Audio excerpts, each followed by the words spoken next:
ఇంతకుముందు చేసిన వీడియోలో మంత్రజపం చేస్తూ శ్వాస మీద ధ్యాస పెట్టే పద్ధతి గురించి వివరించాను.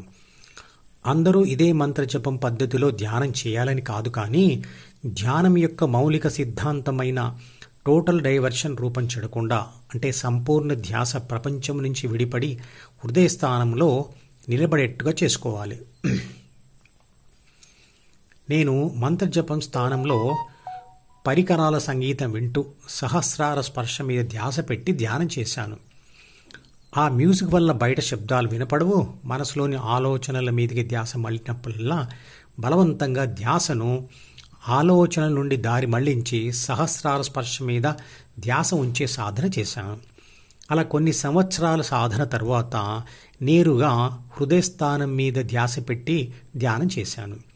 ఈ పద్ధతి ఒకేసారికి పట్టుబడేది కాదు. కొంచెం కొంచెంగా చేస్తూ ధ్యాన సమయం రోజుకు 30 నిమిషాల నుండి మొదలుపెట్టి వీలైనంత ఎక్కువసేపు చేయాలి. అలా దశాబ్దాల సాధన అవసరం. మొదలుపెట్టిన రోజు నుండి ధ్యాస తీవ్రత పెరుగుతూ మొదట చదువులో లేదా ఉద్యోగంలో లేదా చేస్తున్న వ్యాపారంలో లేదా రాజకీయంలో దేనిలోనైనా తీవ్ర ధ్యాస పెరుగుతుంది. అంటే తీవ్రమైన ధ్యాసతో విషయాలను గ్రహిస్తాం, అంతే తీవ్రమైన ధ్యాసతో మనసులో దాచుకుంటాం, మళ్ళీ అంతే తీవ్రమైన ధ్యాసతో ఒత్తిడి లేకుండా మనసులో నుండి విషయాలను గ్రహించి సమయస్ఫూర్తితో వాటిని వాడతాం. మానసిక స్థిరత్వం, ప్రశాంతత మరియు పని సామర్థ్యం పెరుగుతుంది. ధ్యాన సాధనను వదలకుండా అలాగే కంటిన్యూ చేస్తే చిట్ట చివరిగా, అంటే దశాబ్దాల తర్వాత దాదాపుగా ముసలితనం వచ్చేసరికి సన్యాస స్థితి వస్తుంది. ఓంకారం జపిస్తూ ధ్యానం చేసిన యోగి నుండే బ్రహ్మతత్వం, వేదాలు, ధ్యాన పద్ధతులు రచింపబడ్డాయి అంటాడు కృష్ణుడు. అంటే ఎందరో మహానుభావులు ఈ పద్ధతిలో ధ్యానం చేస్తూ స్థితప్రజ్ఞ పొందిన తర్వాతే వేదాలు మరియు ధ్యాన పద్ధతులు రచించగలిగారు. అంటే ఎవరైతే ధ్యానం చేస్తూ మనసు నుంచి విడిపోతారో వారికి ఇవన్నీ సహజంగానే తెలుస్తాయి. అంటే మీరు ధ్యానం చేస్తూ ధ్యాన ఫలితం పొందినట్లయితే వేదాలు, ఉపనిషత్తులు, వాటి సారాంశం, భగవద్గీత సారాంశం మీకే స్ఫురిస్తుంది. అప్పుడు వాటిని మీరే స్వయంగా రాయగలరు, అనర్గళంగా ఆత్మవిశ్వాసంతో చెప్పగలరు. ఒంటరిగా ఉంటూ ధ్యానం చేసినప్పుడే కాకుండా ఆలోచించడం అవసరం లేని విషయాల్లో తపస్సు మరియు ధ్యానం చేసినప్పుడు కూడా ఓం అనే నామాన్ని జపిస్తూనే చేయాలి.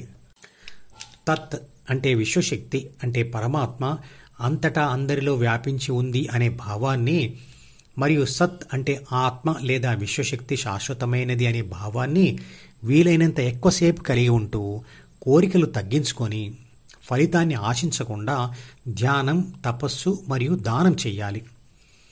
డైవర్షన్ పద్ధతిని మనం చిన్నతనం నుండి మనకు తెలియకుండానే అనేక సందర్భాల్లో ఉపయోగిస్తూ ఉంటాం. ఎలాగంటే బాధ కలిగించే ఆలోచన నుండి తన ధ్యాసను దారి మళ్లించడానికి మనిషి సినిమాకి వెళ్ళడమో, మద్యం తాగడమో, వార్తాపత్రికలు చదవడమో, పేకాట ఆడడమో, ఇతరులతో మాట్లాడడమో లేదా ఏదో ఒక పనిలో దూరడమో చేస్తాడు. అవన్నీ బాహ్య ప్రపంచానికి సంబంధించిన పదార్థాలు, విషయాలు. అవి సమయం మీద, స్థలం మీద, డబ్బు మీద, ప్రాంతం మీద, ఇతరుల మీద ఆధారపడి తాత్కాలికమైన ప్రశాంతతనిచ్చేవి. కానీ ధ్యాసను హృదయం మీదకు మళ్లించేదే ధ్యానం. ఇది బాహ్య ప్రపంచం మీద ఆధారపడేది కాదు, ఎవరికి వారే తమతో తాము ఉంటే చేసేది.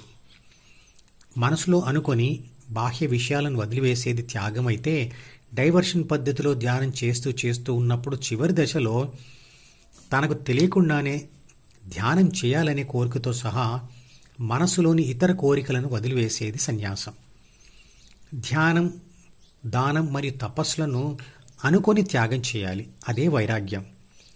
ధ్యాన అభ్యాస ఫలితంగా సన్యాసం జరుగుతుంది. ఇవే కృష్ణుడు చెప్పిన అభ్యాసము మరియు వైరాగ్యము అనే పద్ధతులు.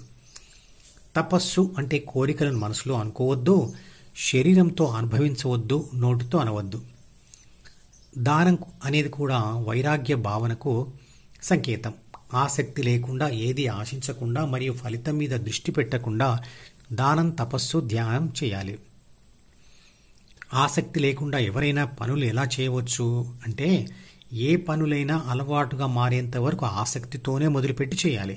కానీ అది అలవాటుగా మారినప్పుడు ఆసక్తి లేకుండానే చేస్తూ ఉంటాం.